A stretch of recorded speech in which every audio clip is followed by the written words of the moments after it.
ভাইয়ের নাম কি? আমার নাম আফায় আলী। আচ্ছা, আমি দেশের বাড়ি? আমার দেশের বাড়ি কিশোরগঞ্জ জেলার অষ্টগ্রাম থানায়।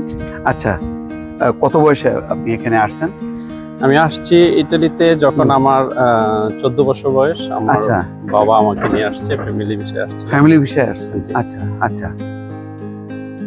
তো তারপরে কিভাবে লাইফটা এখানে শুরু করলেন? লাইফটা যখন আসি তখন তো আমি 14 বছর, আমার কাজ করার কোনো কথাই না, লেখাপড়ার বয়স। তাহলে আপনি এখানেই পড়াশোনা করছেন? জি, আমি 14 বছর বয়স যখন আসছি, আসার পরে আমার বাবা আমাকে একটা স্কুলে ভর্তি করে দেয়। তখন থেকে আমি লেখাপড়া করি। এখানকার কলেজে 3 বছর লেখাপড়া করি। তারপর আমার কোয়ালিফিকেশন কমপ্লিট করে আমার জব শুরু করি এবং সাথে সাথে পলিটিক্স। কি বিষয়ে আপনি পড়াশোনা করছেন?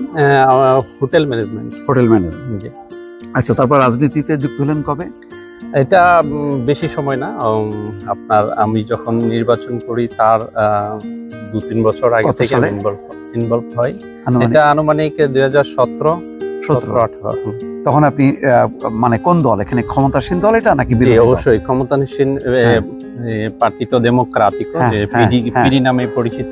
আচ্ছা, তো বামপন্থী। আমাদের বয়োজ্যেষ্ঠ যারা আছে, যারা আমাদের মুরব্বী, তাদের এই দলটার সাথে আগে থেকে সম্পৃক্ত ছিল। ওনারা আমাকে এনকারেজ করেছে এই দলের সাথে যুক্ত হওয়ার জন্য।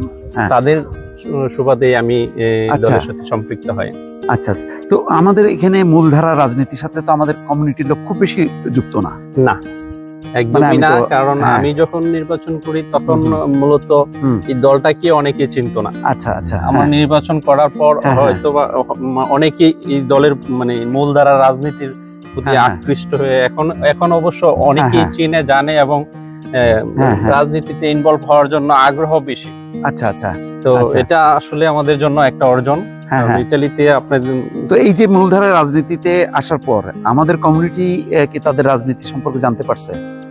আমি একটা এক্সাম্পল দেই, যেখানে প্রতি মাসে মনে করেন 3টা কমিশন হয়, 3টা মিটিং হয়, 4টা মিটিং হয়। যখন মিটিং এ বিভিন্ন বিষয় নিয়ে আলোচনা হয়, ইমিগ্রেশন এখানে আছে তাদেরকে নিয়ে আলোচনা হয়। যখনই আমাদের ইটালিয়ানদের পরে আমাদের বাংলাদেশি কমিউনিটিটা এখানে সবচেয়ে বেশি। আপনার এই অঞ্চলে, আপনার ভেনেতো অঞ্চলে আপনার 30,000-এর বেশি বাংলাদেশি অবস্থান।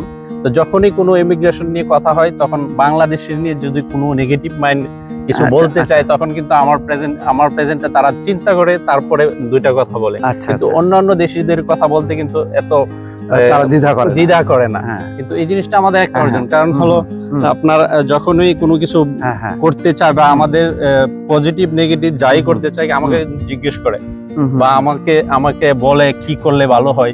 এই যে বিষয়টা অন্য দেশিদের জন্য কিন্তু না, আমাদের বাংলাদেশের জন্য ঘটছে। আচ্ছা, এটা আমাদের। আপনি এখানে রাজনীতি ইনভলভ হওয়ার পর কত বছর পরে আপনি এখানে কাউন্সিলর পদে আপনি ইলেকশন করলেন? 3-4 বছর এরকম। কবে আপনি নির্বাচিত হয়েছেন? কবে এখানে মানে ইলেকশন করলেন? 2020 সালে সেপ্টেম্বরে।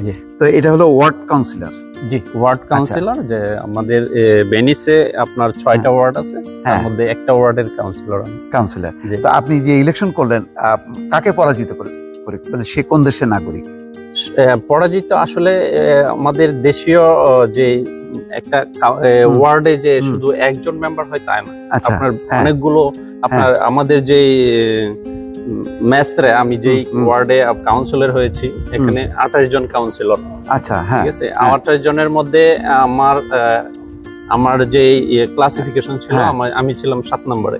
আচ্ছা আচ্ছা। 28 জনের মধ্যে 7 নম্বর। আচ্ছা আচ্ছা।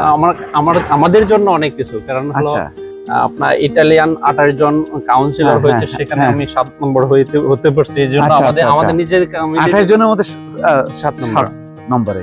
তো সেখান থেকে কয়জন মানে কাউন্সিলর? 28 জনই কাউন্সিলর। 28 জন। আর বাকি এখানে আপনার 100-এরও উপরে কাউন্সিলর যারা ইলেকশন করেছে, তার মধ্যে থেকে 28 জন।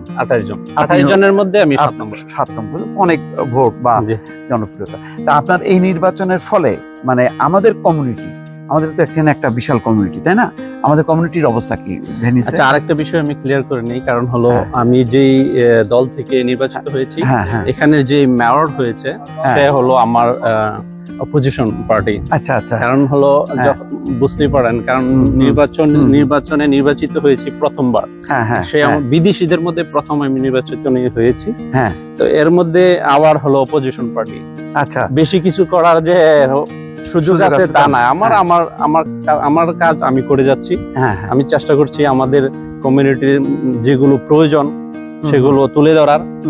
তো ভবিষ্যতে আমাদের এখানে কমিউনিটি এমনি একজন রাজনীতিক হিসাবে বা প্রতিনিধি হিসাবে কোন সমস্যাগুলো বেশি মনে করেন যে প্রধান এখানে? এখন আমাদের এখানে কমিউনিটি বলতে গেলে আমার ইমিগ্রেশন সেক্টরটাই বেশি সমস্যা। বিশেষ করে আমরা যারা আসি এখানে বেশিরভাগই আপনার আমাদের এই দেশের যে আইন কানুনের যে বিষয়গুলো, এগুলো আমরা অবগত না। এগুলো জানানোর চেষ্টা এবং এই দেশের ভাষা শিক্ষার যে ব্যবস্থাটা, পরে আপনার এই শহরে থাকার জন্য যে রুলস রেগুলেশন, এগুলো তো অনেকেই জানি না। আমরা ভুল করে অনেকে রুলস করছি, ব্রেক করছি। তো এইগুলো আমরা চেষ্টা করছি বিভিন্ন, যে আমাদের এখানে বিভিন্ন সংগঠন রয়েছে, সংগঠনের মাধ্যমে প্রত্যেকটা এলাকার মানুষের সবার কাছে এগুলো তুলে ধরার। এবং আমার জায়গা থেকে আমি কমিউনিটির যে মিটিং হচ্ছে বা যখনই কোনো মিটিং হয় তখন এগুলো আমি তুলে ধরি যে আমাদের এই বিষয়গুলো আসলে অনেকে জানে না, হয়তো বা আস্তে আস্তে এগুলো এই সমস্যাগুলো সমাধান হয়ে যাবে, এগুলো আমি তুলে ধরার চেষ্টা করছি অনবরত। অনেক ধন্যবাদ। দর্শক দেখলেন যে আমাদের ইতালিতে একটা বড় কমিউনিটি, কিন্তু দুঃখজনক হচ্ছে যে মূলধারা রাজনীতির সাথে নেই। আমাদের এখানে অধিকাংশই যারা আছে তারা নিজেরা নানা রকম সমিতি, নানা রকম বিষয়গুলো নিয়ে জড়িত থাকে, যেগুলির কোনোই প্রয়োজন নেই। বরং ইতালির মূলধারা রাজনীতিতে আমাদের লোকজন যারা রাজনীতি করেন তারা যত বেশি সম্পৃক্ত হবেন, তাতে করে কিন্তু বাংলাদেশের ভাবমূর্তি ভালো হবে। বাংলাদেশের ব্যবসা বাণিজ্য, বিনিয়োগ, বিশেষ করে মাইগ্রেশন, এই জায়গাগুলো কিন্তু তুলে ধরা সম্ভব হবে এবং ভালো হবে। যেটা আমরা লন্ডনে দেখি সেটা কিন্তু ইতালিতে একেবারেই অনুপস্থিত, খুবই অল্প মাত্রায় শুরু হয়েছে। যেমন এই ভাই বললেন, যার কথা শুনলেন। তো এই ধারা যদি আমরা সবাই মনোযোগী হই যে এখানকার মূলধারা রাজনীতির সাথে, তাতে কিন্তু আমাদের কমিউনিটি উপকৃত হবে এবং একই সঙ্গে আমাদের দেশও লাভবান হবে, এবং সেটি আমাদের আসলে দায়িত্ব। দর্শক ভালো থাকবেন, আল্লাহ হাফেজ।